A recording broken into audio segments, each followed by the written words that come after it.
एक बहुत पुराने समय की बात है। एक छोटे से गांव में एक लड़का रहता था जिसका नाम नेकराम था। उसके माता पिता नहीं थे और उसका कोई अपना नहीं था। नेकराम बहुत ही नेक और सीधा सादा लड़का था। बाजार में उसकी एक छोटी सी दुकान थी। सर्दियों में वो गर्म चाय और गर्मियों में ठंडा मीठा शरबत बेचता था। बरसात में चाय के साथ पकौड़े भी बनाता था। उसकी अच्छी कमाई हो जाती थी। रात को जब वो थककर लौटता तो खुद ही खाना बनाता और 2 रोटियां पका लेता। कभी कभी थकान के कारण वो बिना खाए ही सो जाता। कोई रिश्तेदार नहीं था, इसलिए वो शादी के बारे में नहीं सोचता था। पड़ोस में एक बूढ़ी औरत रहती थी जिसे सब दादी जी कहते थे। दादी जी को नेकराम पर बहुत दया आती थी।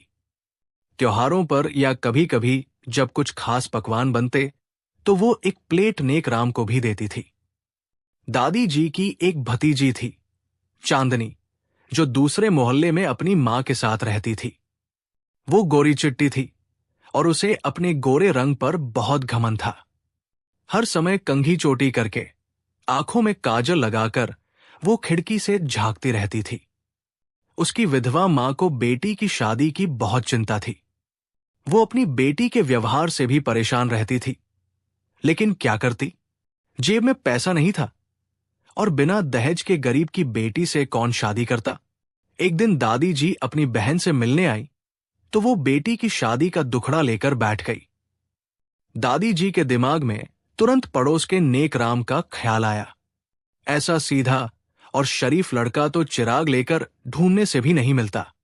बिना एक पैसा खर्च किए लड़की अपने घर की हो जाएगी।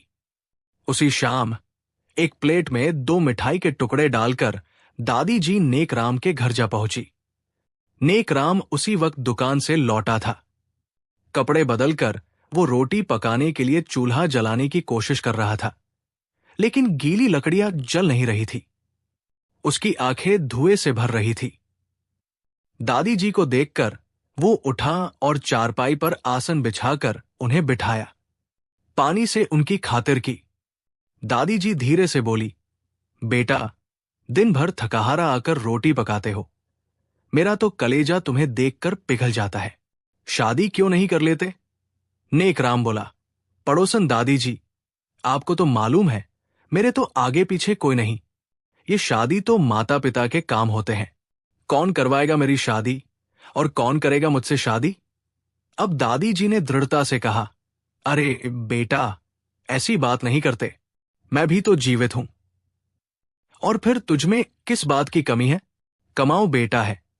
नेकराम बोला, वो तो ठीक है, लेकिन लड़की कहाँ है?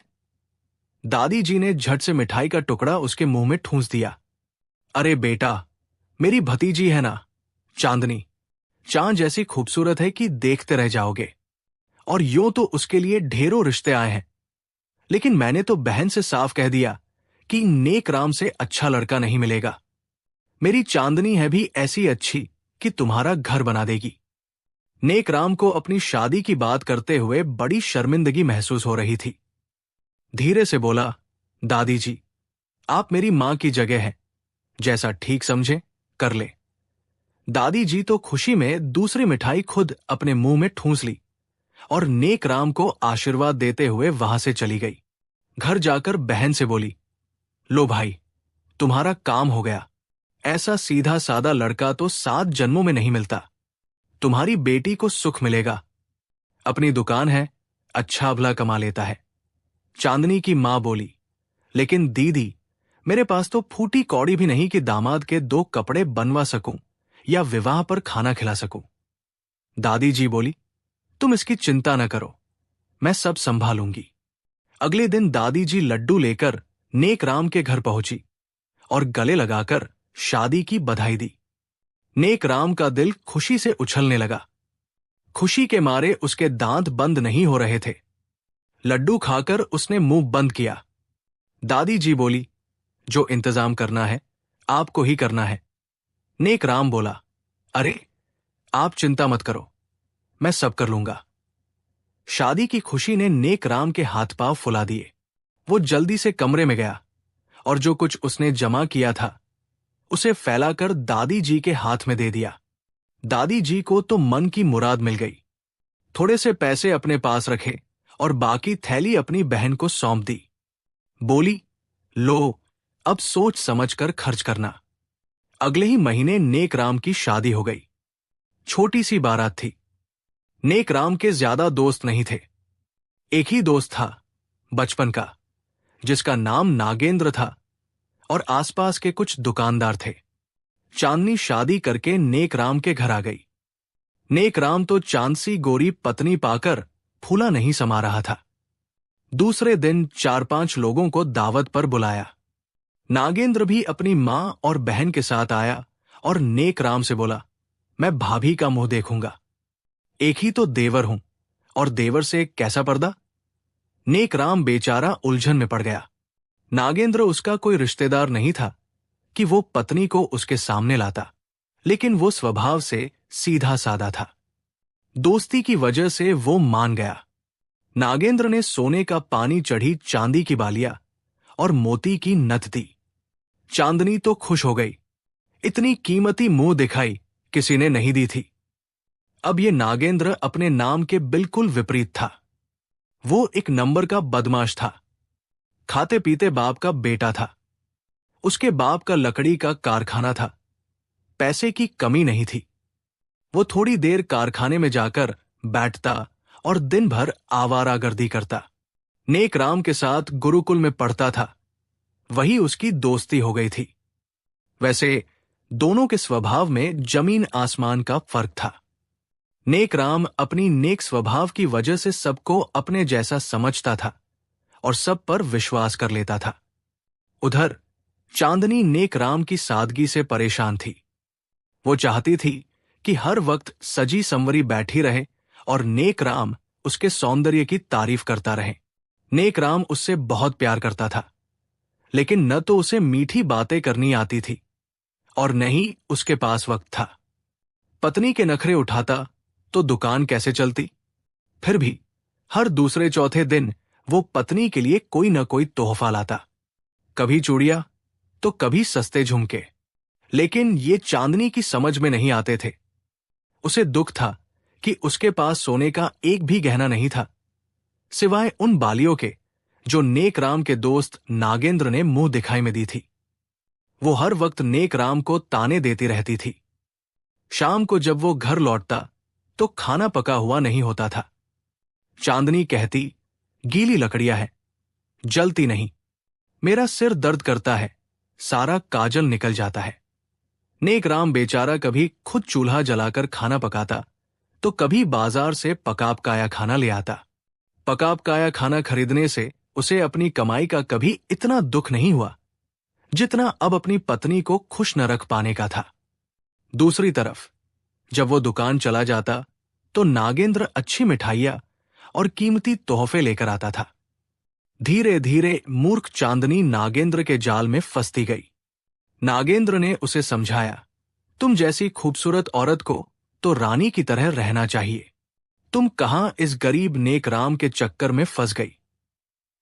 चांदनी को भी लगने लगा कि उसके साथ अन्याय हुआ है कि उसकी शादी एक गरीब आदमी से कर दी गई। उसे तो नागेंद्र जैसे पैसे वाले की पत्नी होना चाहिए था, जो उसके लिए कीमती तोहफे लाता और हर वक्त उसके सौंदर्य की तारीफ करता रहता। आखिरकार नागेंद्र ने चांदनी को समझाया, अपने पति को व्यापार के लिए परदेश भेज दो, फिर हम आजादी से मिला करेंगे। मैं तुम्हें सोने के गहने बनवा कर दूंगा।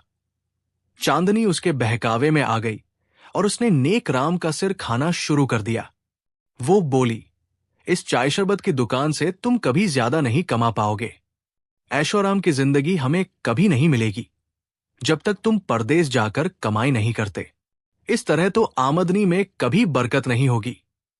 तुम्हारी तो इतनी औकात भी नहीं कि एक नौकरानी रख सको। मैं दिन भर काम करते करते मर जाती हूं।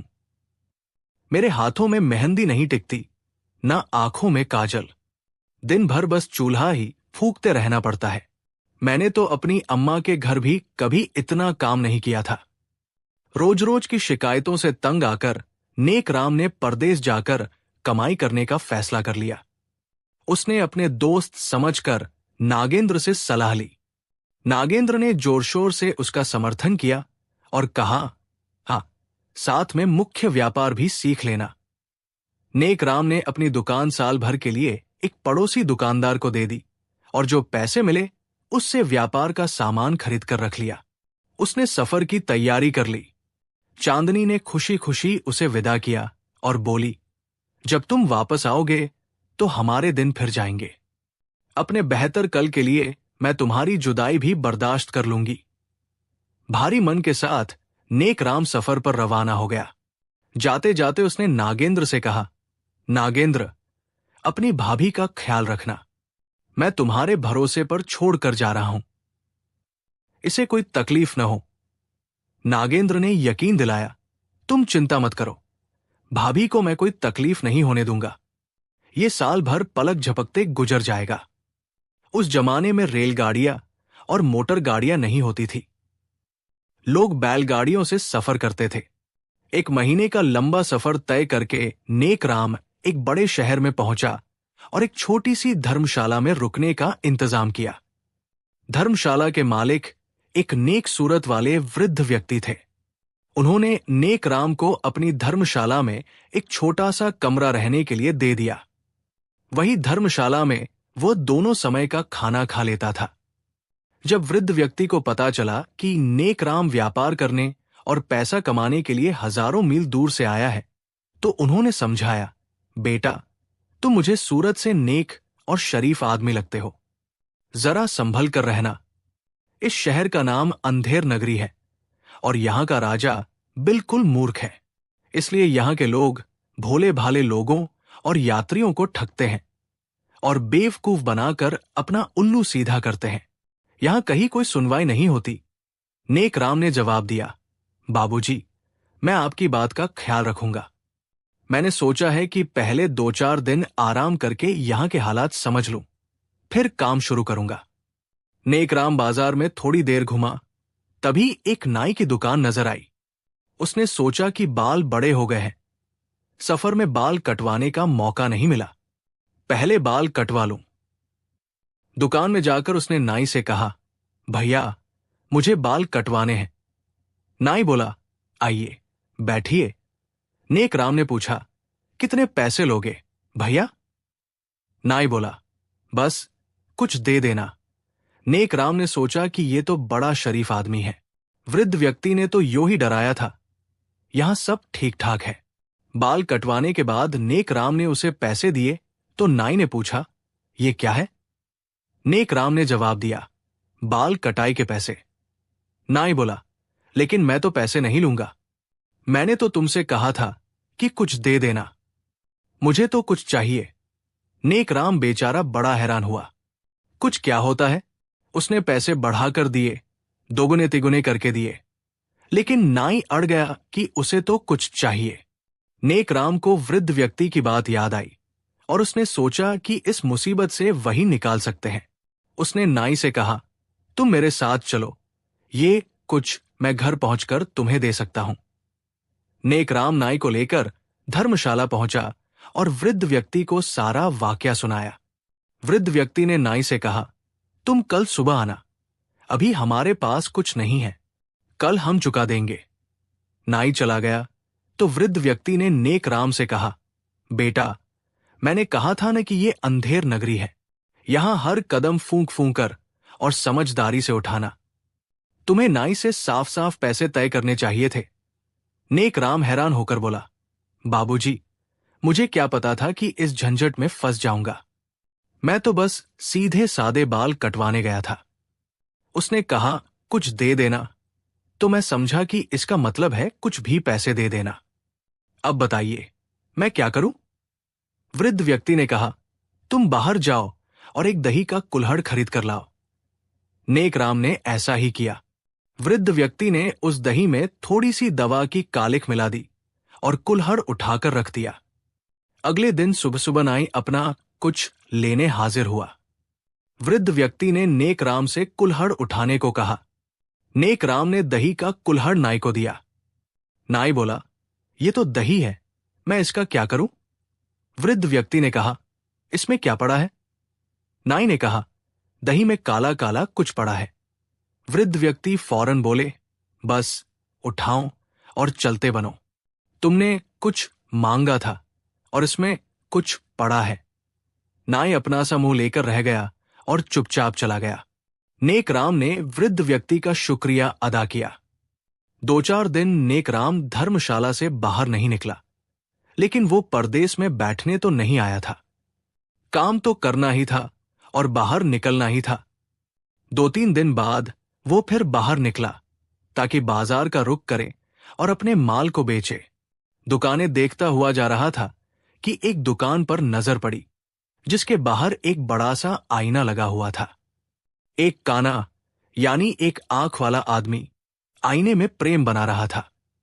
नेकराम को उसकी हरकत पर हंसी आ गई। काना चिल्लाया, मेरी आंख, मेरी आंख। नेकराम हक्का बक्का रह गया। उसने लाख समझाया, भैया मैं तो परदेसी हूं, अभी तुम्हारे शहर में आया हूं। मैंने कब तुम्हारी आंखें चुराई, और मैं चुराऊंगा क्यों? लेकिन वो काना तो हाथ धोकर उसके पीछे पड़ गया। देखते ही देखते काफी भीड़ जमा हो गई। हैरत की बात थी कि वहां मौजूद सभी लोग उस काने की ही वकालत कर रहे थे और नेकराम पर जोर दे रहे थे कि वो उसकी आंखें लौटा दे।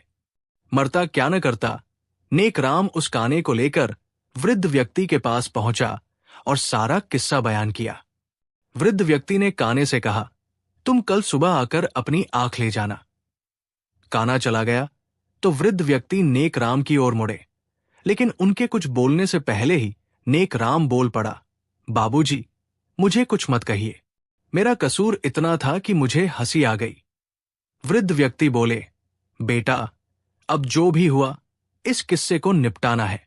ऐसा करो, कसाई की दुकान पर जाकर बकरे की 8-10 आंखें उठाकर ले आओ। कसाई से कह देना कि मैंने मंगवाई है। नेकराम ने ऐसा ही किया। वृद्ध व्यक्ति ने सारी आंखें धो धोकर और सुखाकर एक डिब्बे में रख दी। अगले दिन वही काना आंख मांगने आया तो नेकराम ने वृद्ध व्यक्ति के कहने के मुताबिक डिब्बा खोलकर उसके सामने रख दिया। बोला, भाई, मेरे पास तो बहुत से लोगों की आंखें गिरवी रखी है, तुम अपनी आंख पहचान कर ले जाओ। वो काना जो उसे ठगने के चक्कर में था, उसे ऐसे जवाब की उम्मीद नहीं थी। अपना सा मुंह लेकर वो वापस लौट गया। नेकराम ने वृद्ध व्यक्ति के हाथ जोड़े, बाबूजी, आपकी बुद्धि को कौन पहुंच सकता है? आपने 2 बार मेरी जान छुड़ाई।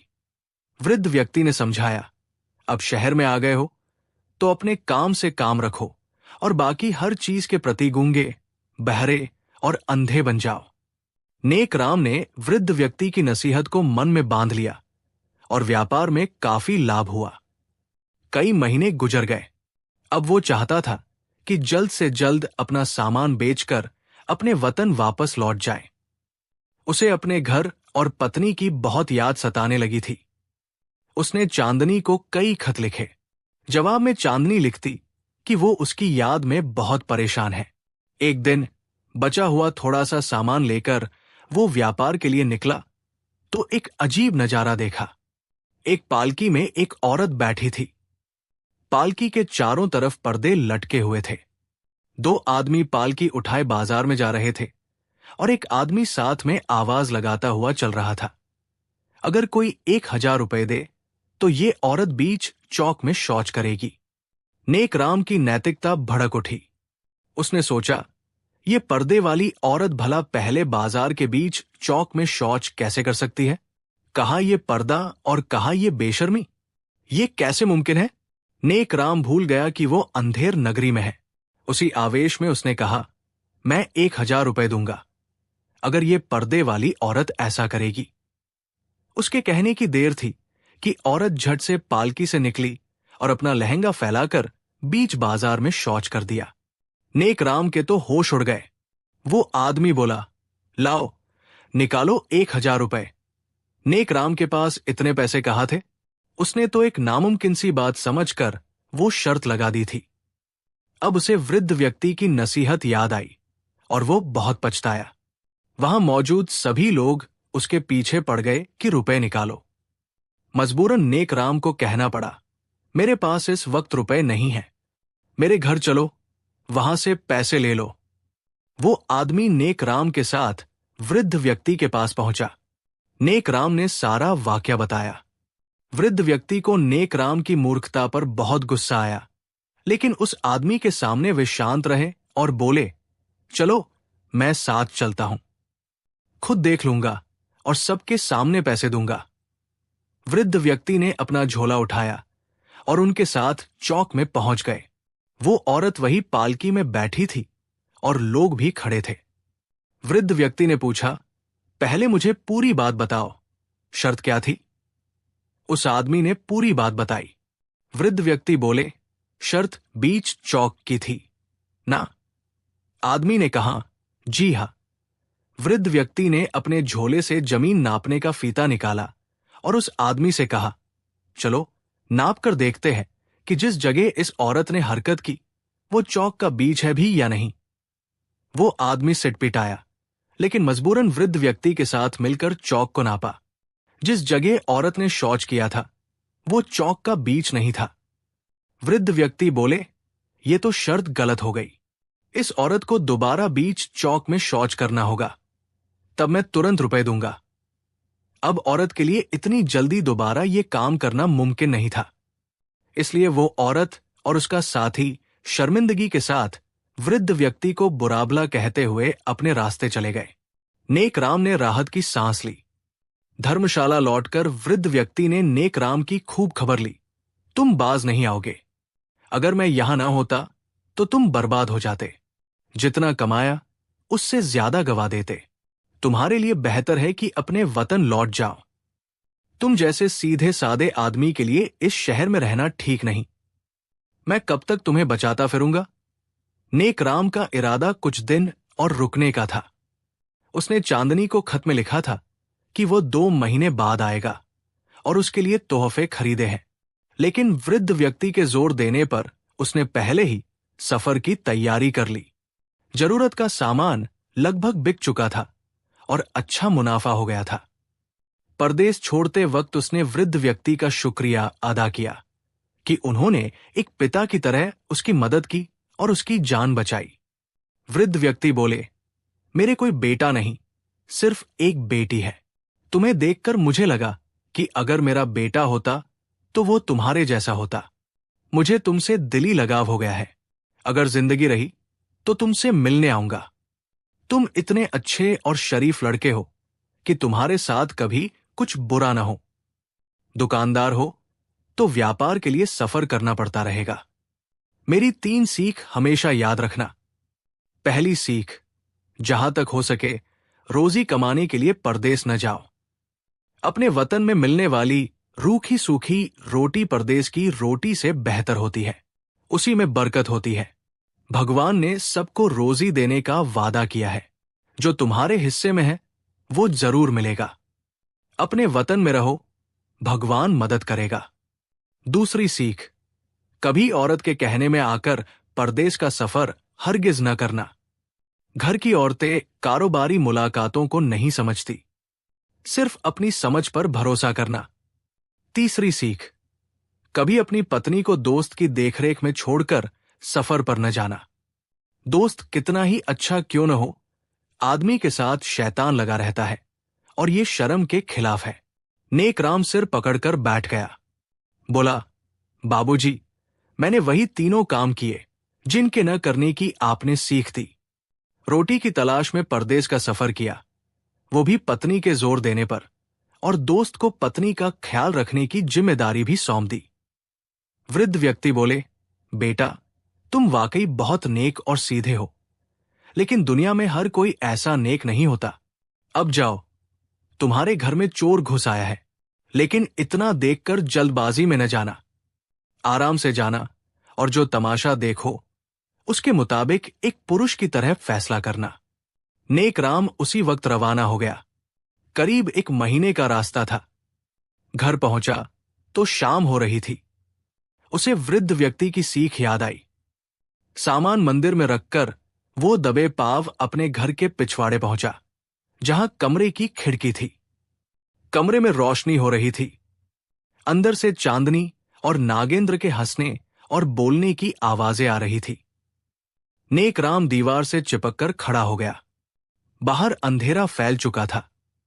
चांदनी नागेंद्र को उसका लिखा हुआ खत पढ़कर सुना रही थी, जिसमें उसने लिखा था कि वो 2 महीने बाद वतन लौटेगा और फिर कभी उसे छोड़कर नहीं जाएगा।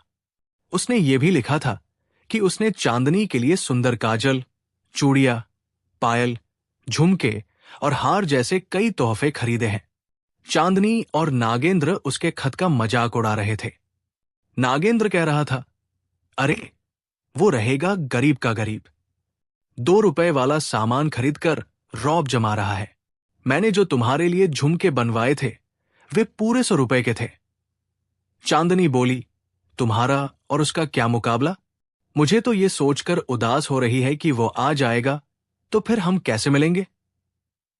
नागेंद्र बोला, उसे 2 महीने बाद फिर किसी व्यापारिक सफर पर भेज देना। उसकी लगाम तो तुम्हारे हाथ में है।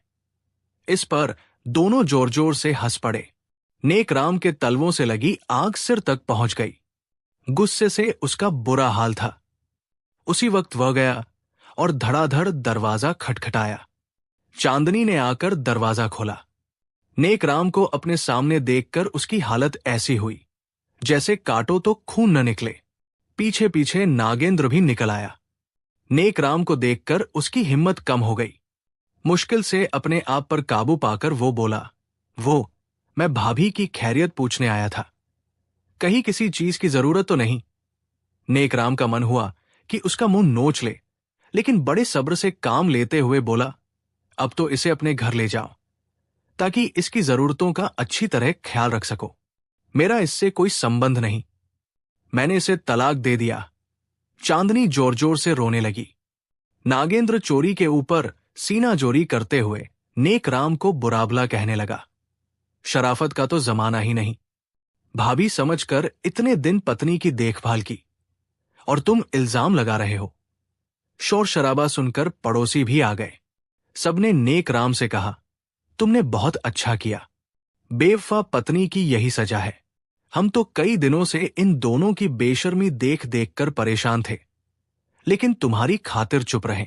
ये अच्छे लोगों का मामला है और हम भी बहुबेटियों वाले हैं।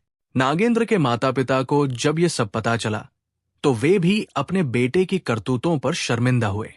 नेकराम ने नागेंद्र की मां से कहा, आप अपने बेटे का विवाह चांदनी से करवा दें। मैं नहीं चाहता कि ये इधर उधर भटके।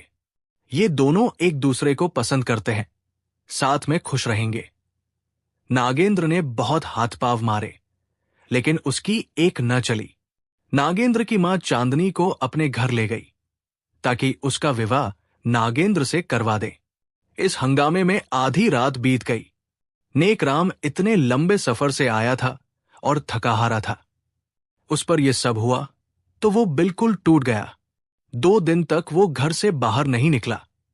अंधेर नगरी वाले वृद्ध व्यक्ति और उनकी बातें उसे बुरी तरह याद आ रही थी।